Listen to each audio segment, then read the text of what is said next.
Pakistani drama series Meem Se মোহাব্বতে আহাদ ও দানানিরের অন স্ক্রিন কেমিস্ট্রি দর্শকদের আনন্দিত করেছিল। নাটকটি প্রচারের পর থেকেই দর্শকরা তাদের বাস্তব জীবনেও একসঙ্গে দেখার ইচ্ছা প্রকাশ করে আসছিলেন। এবার সেই অন স্ক্রিন রসায়ন কি তবে বাস্তবে রূপ নিচ্ছে?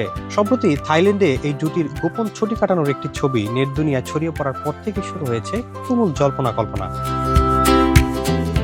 দানানির ও আহাদের প্রেম ঘিরে এখন ব্যাপক আলোচনা হচ্ছে সামাজিক যোগাযোগ মাধ্যমে। থাইল্যান্ডের সেই ভাইরাল ছবি থেকেই ভক্ত অনুরাগীরা দুয়ে দুয়ে চার মেলাচ্ছেন। পাকিস্তানি বিনোদন সংশ্লিষ্ট বিভিন্ন পেজ থেকে একটি ঝাপসা ছবি প্রকাশ করে দাবি করা হয় আহাদ রাজা মীর এবং দানানির মোবিনকে থাইল্যান্ডে একসঙ্গে সময় কাটাতে দেখা গেছে। প্রকাশিত ছবিটি খুব একটা স্পষ্ট না হলেও ভক্তদের কৌতূহল উস্কে দিতে তাই যথেষ্ট ছিল। ছবিতে একজন পুরুষ ও নারী বেশ কাছাকাছি বসে আছেন। ঝাপসা সেই ছবি দেখেই নেটিজেনরা দাবি করছে এটা আহাদ ও মোবিন জুটি।